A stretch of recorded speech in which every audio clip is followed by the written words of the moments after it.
Everyone knows the brand. It's plastered on every magazine cover, woven into every speech, and preached from the balcony of that Montecito mansion.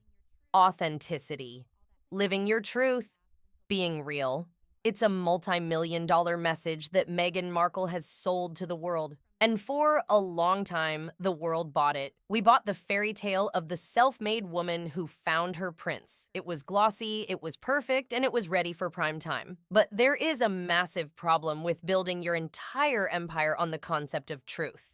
If you're going to preach honesty, your own story has to be bulletproof. And recently, that bulletproof glass has started to crack. We aren't just talking about little inconsistencies or memory lapses. We are talking about entire chapters of a life that seem to have been deliberately erased. While the world was looking at the shiny royal wedding, something else was happening in the shadows. Stories were being buried, records were being locked, and the people we thought were the villains might have been telling the truth all along. You see, the glossy fairy tale has a dark side. And it all leads back to a specific year, a mysterious lock placed on public records, and a rumor that refuses to die. What happens when the truth starts to unravel? Let's just say the polished image is about to get very messy. Let's look at the timeline. When you try to map out the life of a public figure, it's usually pretty straightforward. High school, college, first job, big break. It's a straight line. But when heavy-hitting biographers like Tom Bower and Andrew Morton tried to do this for Meghan, they hit a wall. And we aren't talking about amateur bloggers. These are the guys who wrote the definitive books on Princess Diana and global tycoons. They know how to dig. Yet both of them expressed frustration. They couldn't piece together who she actually was before she met Harry.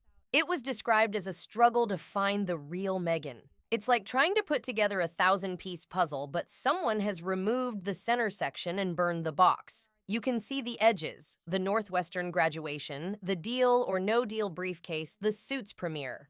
But the years in between, they feel fast-forwarded. It's a movie edit where the director cut 10 minutes of crucial plot, and you're left wondering how the character got from point A to point B. This isn't just about privacy. Everyone is entitled to a private life. But when you make transparency your business model, people start asking questions when they notice the edits. The narrative feels less like a life lived and more like a script written. And the more people looked at these gaps, the more they realized that the timeline didn't flow. There were convenient blank spots, times where she was struggling or auditioning, but the details were always hazy. And it was in these hazy margins that the internet started to find things that didn't fit the official story. For years, the narrative was simple. Meghan is the victim, and her family, specifically her half-sister, Samantha, are the jealous, bitter relatives trying to cash in. And to be fair, the media played right into that. Every time Samantha spoke, it was framed as a rant. She was dismissed as someone seeking attention, chasing a paycheck, or just being vindictive. It was easy to write her off. But then the tone shifted. Samantha stopped screaming and started hinting. She stopped rushing to the tabloids with wild, angry accusations and started acting with a strange, calm confidence. It wasn't the behavior of someone who was lying. It was the behavior of someone who was waiting. She started dropping breadcrumbs. She alluded to evidence and documents from the 90s that had never been examined. She didn't spell it out. She just let the suggestion hang in the air. This is a masterclass in psychological warfare. When someone screams, you tune them out. When someone whispers that they know a secret, you lean in.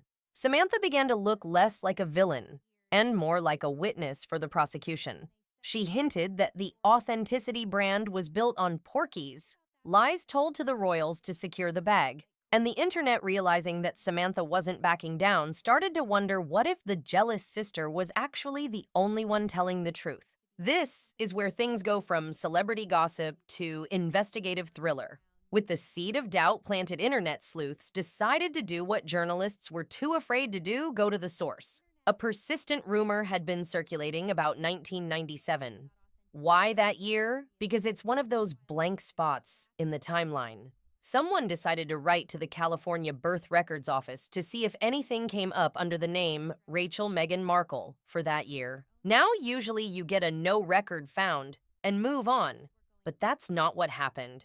The response that came back sent shockwaves through the online community. The office allegedly confirmed that they found records showing a birth for that name in 1997. But here is the kicker, the devastating detail that changes everything. They couldn't give any details.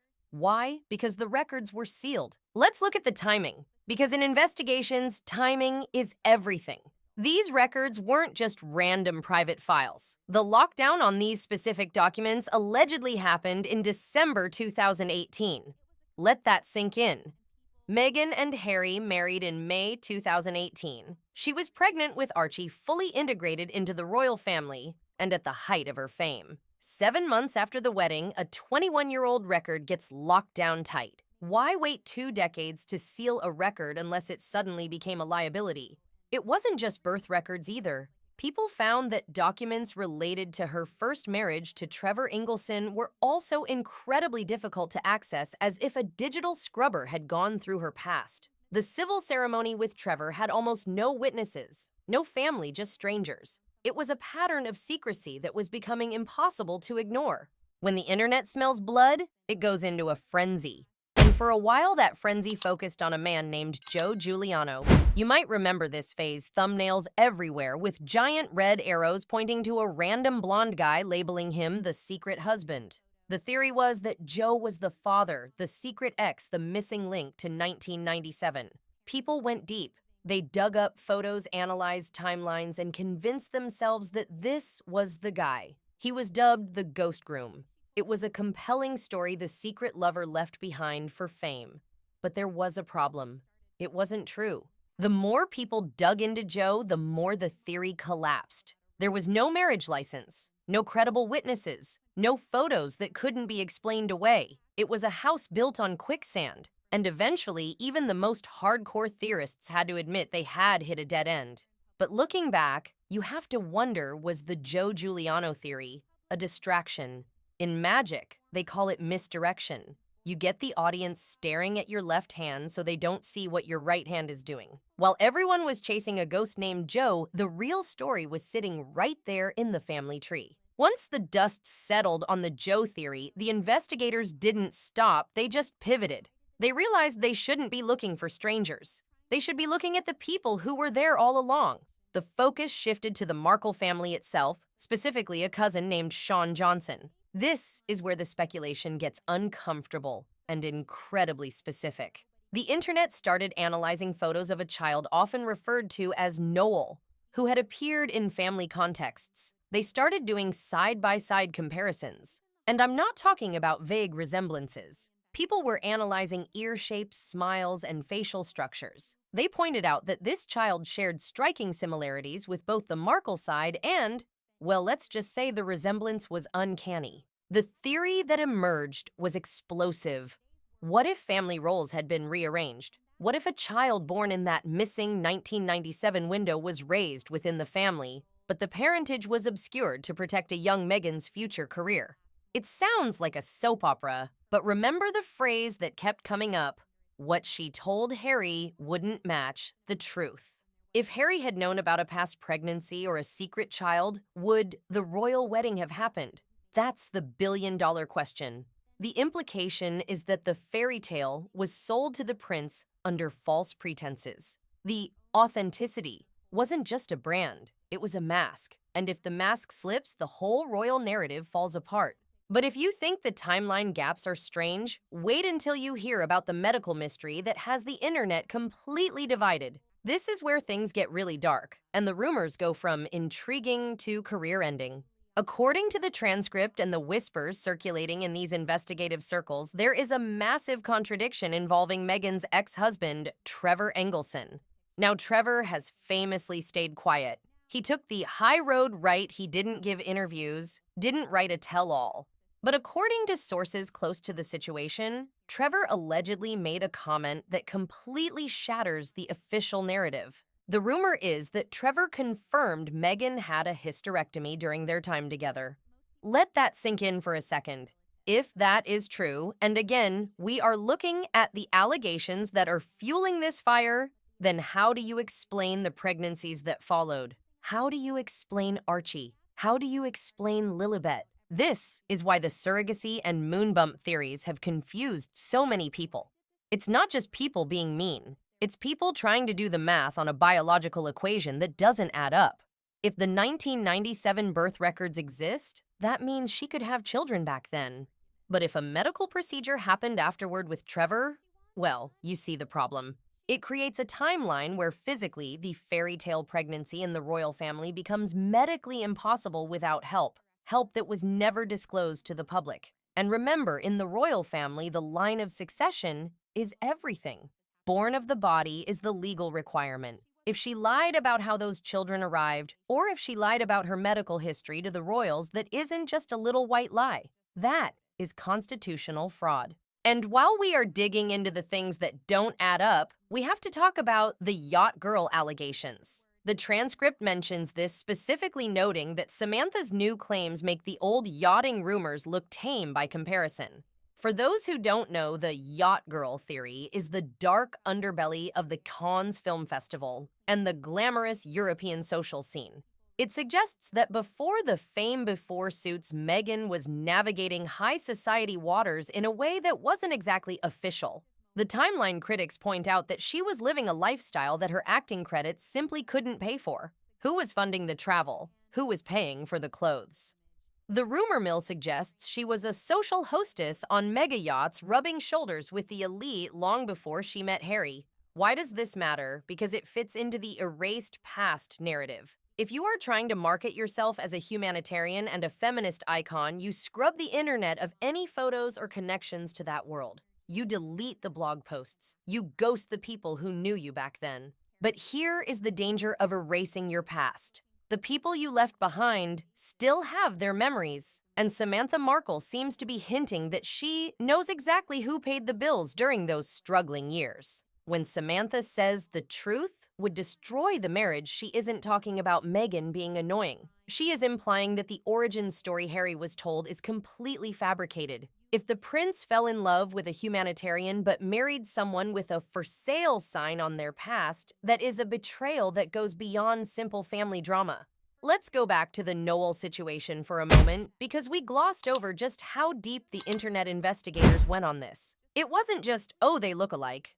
It was forensic-level scrutiny. We are talking about the genetic mirror. When photos of this child purportedly named Noel surfaced alongside photos of Meghan at the same age, the internet broke. The eyes, the specific shape of the nose, the way the smile breaks across the face. Genetics are funny things, but they rarely lie. The theory gaining the most traction is that Noel was raised by the family specifically connected to the Sean Johnson side to hide the child in plain sight. It's a classic old Hollywood fix. You don't put the baby up for adoption to strangers. You keep it in the family and just change the titles. The mother becomes the aunt. The grandmother becomes the mother. If this is true, it explains the deep, visceral anger Meghan seems to have toward her father and Samantha. It's not just about them talking to the press. It's about the fear that they hold the ultimate card. They know who Noel really is. And if that DNA test ever happened, the game is over. The discovery trap. Why she won't sue.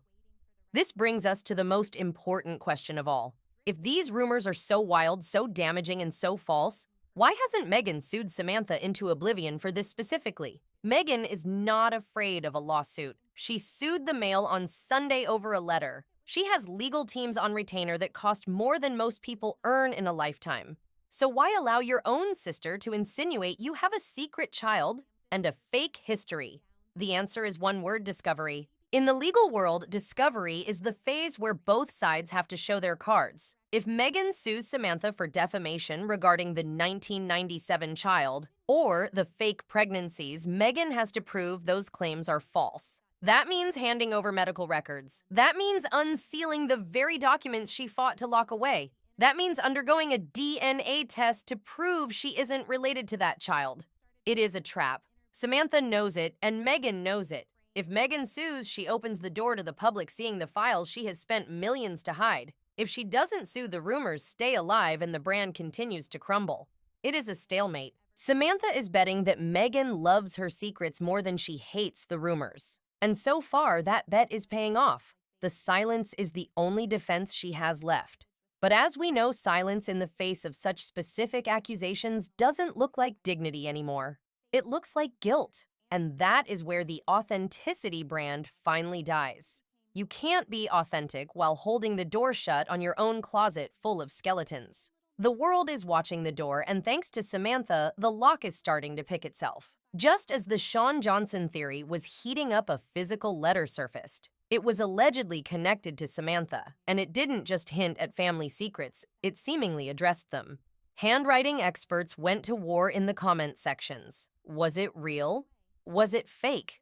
But the content of the letter aligned perfectly with the theories that had been brewing.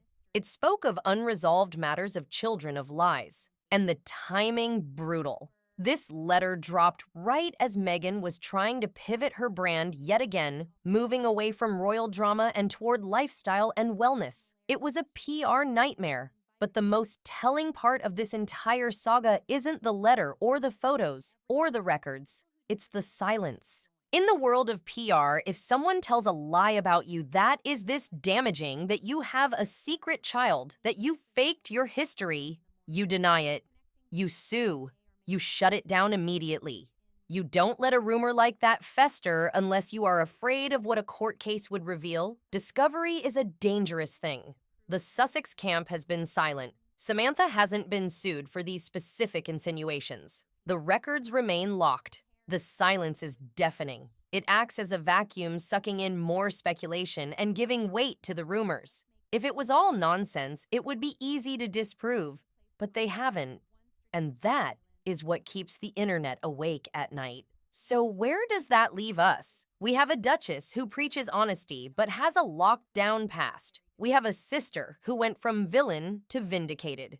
We have records from 1997 that are guarded like state secrets. And we have a public that no longer buys the polished version of events. The Joe theory might have been wrong, but it proved one thing: people know there is a secret. They just haven't found the right key to the lock yet. But with Samantha talking, records being uncovered, and the timeline being scrutinized frame by frame, it feels like we are in the final act. The truth has a funny way of bubbling to the surface no matter how deep you try to bury it. And when that full story finally breaks, it won't just be a tabloid scandal. It will be the end of the authenticity brand forever. Because you can only play a character for so long before the audience realizes they're watching a performance. What do you think? Is the silence an admission of guilt or just a refusal to engage? And why lock a 1997 record in 2018? Let me know your theories in the comments, and don't forget to like and subscribe for more deep dives into the stories they don't want you to know.